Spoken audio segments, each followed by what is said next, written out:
Hello and welcome to a special episode of the Low Budget Review Show. I'm your host Eric Smith. If everything went according to plan, you saw the new opening for my show. I have a movie maker program on my computer. I decided to play around with it and see if I couldn't add a little something extra to these videos. Hopefully that worked. Otherwise I look like a babbling idiot, more so than usual, because you didn't see any of what I'm talking about right now. So anyway, I said this is a special episode of the Low Budget Review Show, and the reason for that is that I have been sick for the past week and I have not read anything. The closest I've come to reading is movie titles and TV show titles of things that I've watched while lying in bed all week. So I haven't read anything new, and I could have grabbed something old and reviewed that, but I chose something else to talk about instead. Excuse me, which is Star Wars. Now, I'm recording this on March 30th, and a couple of weeks ago it was announced that there's going to be a new series of Star Wars novels. Again, if everything went according to plan, you saw the cover of the first one at the beginning of this video, and that's Aftermath by Chuck Wendig. So before I get to that, I have a few things I wanted to say. Now, when Episode 7 of Star Wars, The Force Awakens, when that was announced, it was stated, I believe, that everything, all the books and comics and everything, other than the movies that came beforehand, was no longer considered canon. And this new book series is sort of the final nail in that coffin, because the first book, Aftermath by Chuck Wendig, takes place right after the Battle of Endor, Return of the Jedi. And so there's already been a book that took place immediately after the Battle of Endor. As a matter of fact, the first few pages of that book, The Truce at Bakura, the first few pages are the last couple of minutes of Return of the Jedi, and then it just goes on from there. So now this new book, Aftermath, is going to do the same thing in a completely different way, because Truce at Bakura and all that other stuff no longer counts. So I'm going to get into that a little bit in a moment. But Aftermath, Chuck Wendig. Chuck is an author that I really enjoy. I'm glancing up at my little Chuck Wendig section of books up there. And everything I've read by him, I've liked. So I have faith that he's going to write a good book, because he is a good author. Despite his best efforts to incite nerd rage on Twitter, I have faith that Star Wars is in good hands. I think what he's been doing on Twitter has been hilarious. The only thing I really know about this book, as I said, it takes place right after the Battle of Endor.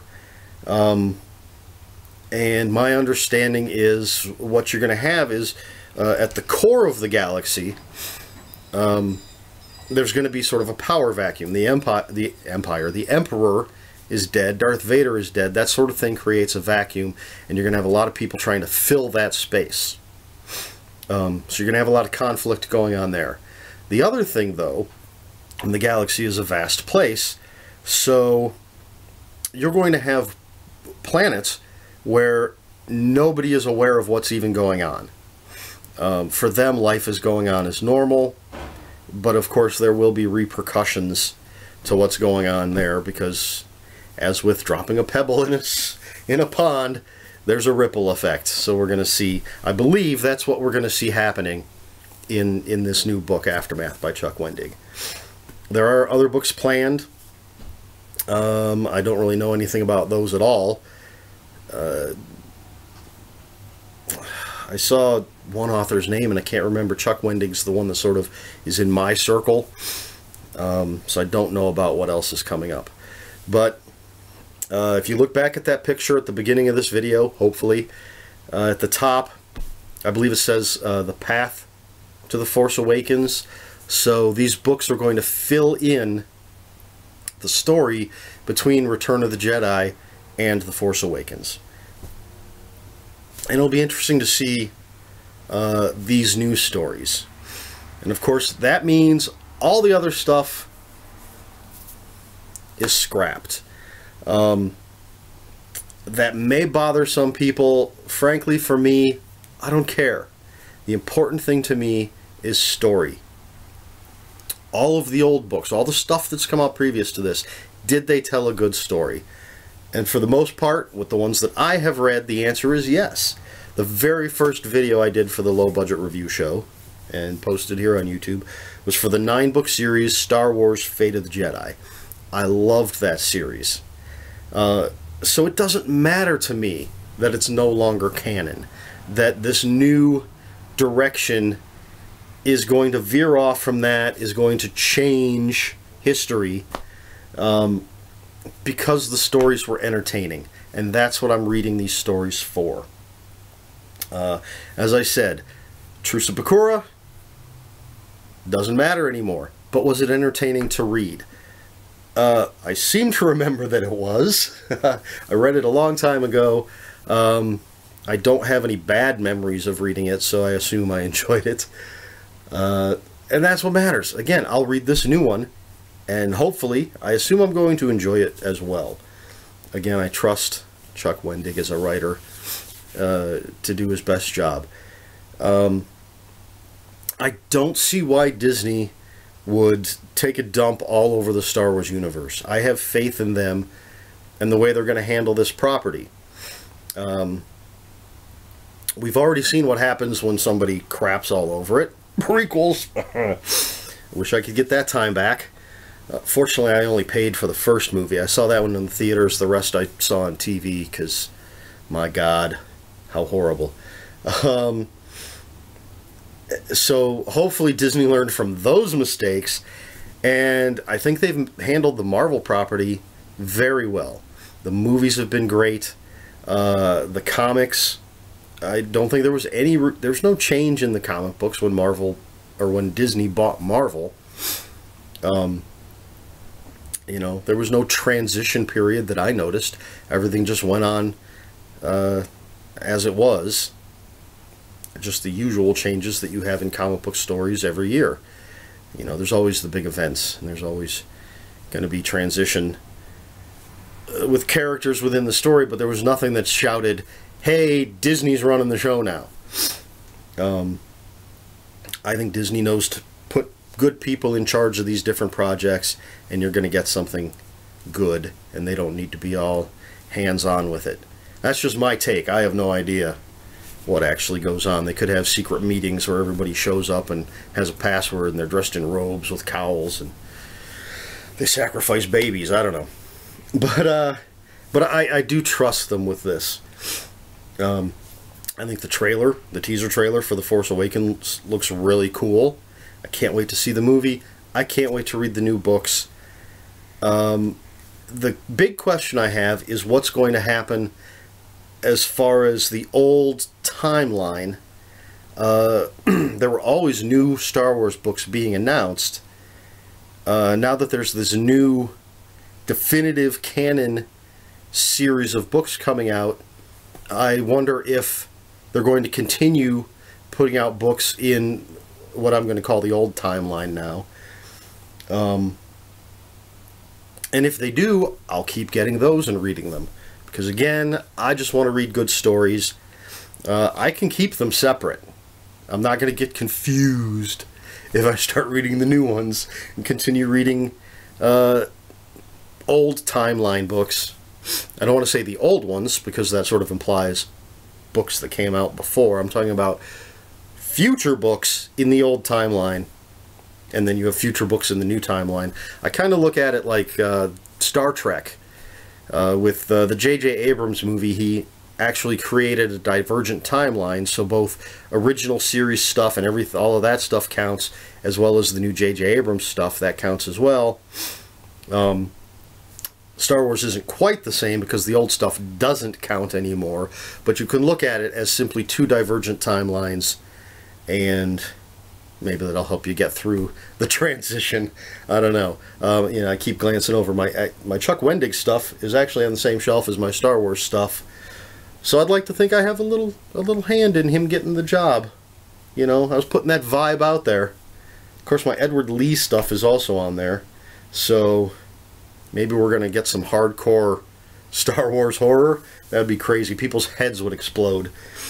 So anyway, that's basically my take on what's going on. I think I've covered everything. Trusting Chuck Wendig, trusting Disney to treat this property correctly. I'm looking forward to all of the new stuff that's coming out. I wonder what's going to happen with the old timeline. I really love the old books, and that's all that matters. If they keep putting out new books in the old timeline and they're well written and entertaining, that's what matters. If the new books in the canon timeline are well written and entertaining, that's what's important. So there's that. You should be reading Chuck Wendig's stuff anyway. And hopefully this is one of those cases where hopefully people will pick up the Star Wars book and it'll get them to go and look at his other stuff. Although his other stuff is definitely going to be different. It is different than I imagine what he's going to do with Star Wars. But if you like his style, hopefully you'll pick it up. So I really love it. Let me see. Did I cover everything? I don't know. Either way, please, if you have any comments, questions, or corrections, put them in the comments down below. If anybody has any idea what's going to happen with books in the new books in the old timeline, please let me know. If anyone knows of any of the other titles or authors in the new canon books, please put them in the comments and let me know. Please like, share, and subscribe.